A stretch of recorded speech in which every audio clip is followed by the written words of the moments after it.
The Discovery, Chapter 7, Getting to Know Each Other. Midnight arrived at her house an hour or so after leaving. As she knocked on the door, she took a minute to think about everything Princess Luna had told her. If David's mental health was at risk, then it was her duty not only as his friend, but as a good pony to ensure that he healed, no matter what. Although admittedly, she still had no idea where to start or how to go about it. Just remember what Luna said. Just learn more about him. As Midnight pondered what her next move was, she heard some rustling in the house. Turning her attention to the door, she pressed her ear against it to listen more carefully. There was a thud, followed by a muffled curse. Midnight pulled her head away from the door and knocked again. Now just what exactly is he doing in there? I wish I hadn't left my keys. Feels like I'm locked out of my own house. There was some more shuffling before an audible click could be heard and the door unlocked. Standing in the doorway was David, wearing a sheepish smile. I'm back. What are you doing? Midnight asked as she tilted her head. Yeah. I wanted to clean up the place a little while you were gone, but you, came back a little sooner than I thought you would. David said, rubbing the back of his neck. Midnight giggled. Well, at least he's still adorable as ever. She flashed him a toothy grin before speaking again. Well, let's see your work then, big guy. With that, she pushed past him into the house. No, wait! David started. Midnight froze with one hoof still out the door. The floor was swept and cleaned. The walls had been washed with a sponge to get every small scuff and piece of dirt she neglected over the years. The carpet appeared to be a whole shade lighter and the fireplace was spotless. Not a smudge of soot in sight. In fact, the only thing that was amiss was the small pile of soil on the ground next to the table. I only finished the living room and entryway, so the rest of the house is still the same, but I'm really sorry about the dirt.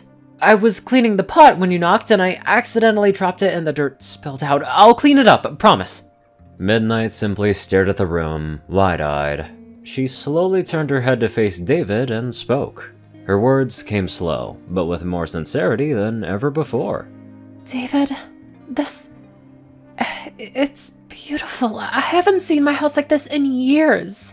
I've always been too busy. I can't believe you did all of this in such a short time. Thank you. Thank you so much.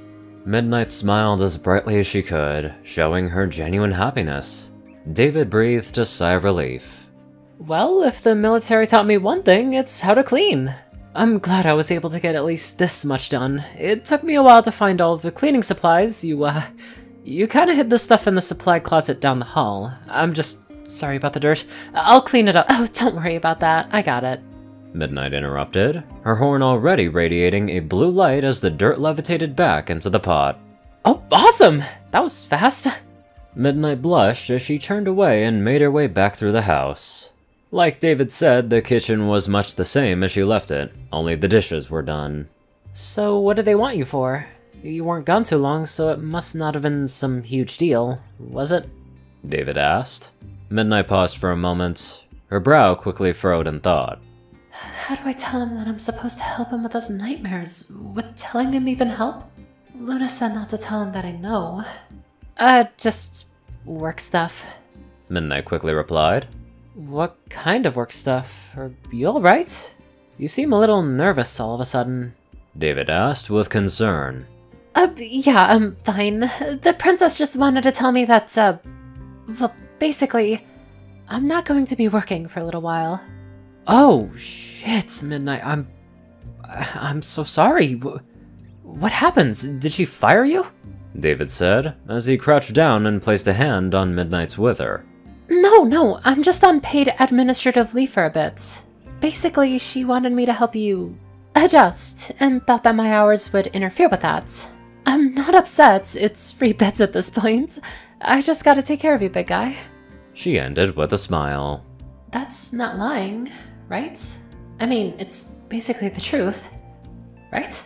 Midnight thought to herself. David returned the smile. Oh, well, that's fantastic news! So, do you, wanna do something, or...? David trailed off, anticipating Midnight's reply. Well, do you want to go around town? I can show you a bunch of Canterlots, and you could become more acquainted with the ponies there. Sounds good to me, but only if you don't want to just go to sleep. Don't stay up all day on my account. David said with a smile. It's fine, David. I want to. Just let me take a shower real quick. I still haven't done that today, what with the guard taking me to Princess Luna. Midnight said, as she made her way for the stairs. Take your time! Oh, and just so you know, I didn't go upstairs at all. I didn't want to invade your privacy or anything like that. Thanks. I really appreciate that, David. With that, she made her way up the stairs as David went to pull away at all the cleaning supplies that he'd brought out. The sound of running water soon filled the upstairs bathroom. Since David had nothing else to do, he sat down on the couch and lost himself in his thoughts. Midnight made her way downstairs to find a tired David yawning on the couch and lightly massaging his temples. Smirking, she made her way over to him before speaking. Hey, big guy. You ready to go? David turned his head slowly before removing his hands and raising his eyebrows. It's been over an hour. How do you take such long showers? What? I can't enjoy the hot water? Besides, it takes a while to get my mane to look this good, you know? Midnight said with a fluff of her hair. David rolled his eyes.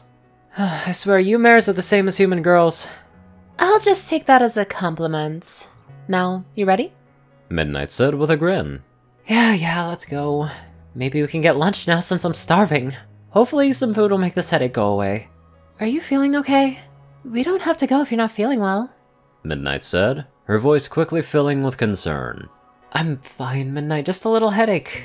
I've been getting them every now and again lately. I'm good to go whenever you are. David replied. Alright, if you're sure. Let's go. With that, Midnight levitated her saddlebags to her back and trotted out the door with David close behind her. As the duo made their way through Canterlot, they were met by many different reactions. Ponies of all races were drawn to the alien creature now walking through their city. Several ponies saw David and simply stared in awe. They watched him as he passed by, oblivious to everything else.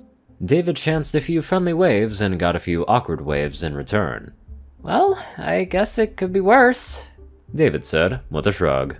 Oh, David, why'd you have to say that? Midnight replied, slapping a hoof against her forehead. Two ponies exited a small shop along David and Midnight's path, and stopped dead in their tracks as the duo approached them. David and Midnight stopped a few feet away from the ponies and shared a nervous glance. David started. Run! They both shouted in unison, before bolting away from David and Midnight. Okay, I'll give you that one. That could have gone better, but still, it could be worse. No, don't finish that sentence. You know what's gonna happen if you do. Midnight said, cutting David off. What? Nothing bad is gonna happen. David said with a shrug. Oh, what in Tartarus is that? A voice rang out from further up the street. Midnight and David both turned to see the source of the voice to find a pearl-white Canterlot noble pony shaking with fear. Is he talking about me? David asked, turning to Midnight. He better not be. Midnight said, frowning in irritation. Somebody get the guard! Throw this thing out of the city! The noble pony shouted, pointing right at David. Hey, I'm not a thing! David said, turning back to the pony. Oh, guards! There you are! Get rid of this creature! The stallion shouted at a pair of royal guards further down the street. Both of the royal guards turned to face them and trotted over towards David and Midnight. Upon arrival, they were met by the noble pony as he demanded David be thrown out of the city. "Sir, please calm down. What is the issue?" one of the guards managed to say. The issue is that there is a vermin in our city, and you lads aren't doing anything about it! The stallion shouted, pointing accusingly at David. David just watched with pursed lips, while Midnight glowered furiously at the loud-mouthed pony. "Sir, that's not a vermin. That's David Lawson. Princess Celestia has announced his presence and the circumstances of his arrival several times over the last 3 weeks. Please calm down and leave the human alone," the guard replied with almost no show of emotion. And allow this filth to stain our good city? I think not. The stallion rebuked. How's about you just shut up and leave David alone? Don't you have a fake party to go pretend to have fun at or something? Midnight's angry voice filled the air, drawing the pony's attention. Why, I never... he started. Never what, huh? Had some pony talk back to you? Well, guess what? I don't care who you are, you highborn prick! You talk to my friend like that again, and I'm gonna make you regret it! Midnight said, her words laced with venom. Sir, you need to leave before the situation escalates. And as for you two, please limit your activities in this area for the remainder of the day. One of the royal guards spoke as he put himself between the pearl white pony and Midnight. Fine. You'll regret those words. I'll destroy your job, your career, and your family name. The noble pony threatened as he walked away. I seriously doubt that. Midnight replied. Alright, we're not gonna have to worry about you two for the remainder of the day, are we? One of the royal guards asked. No, that was entirely him being an ass. Midnight said, pointing to the fading silhouette of the white pony. Very well then. We'll be keeping an eye out regardless. With that, the royal guards each gave a curt nod and returned to their posts, leaving Midnight and David alone for a moment.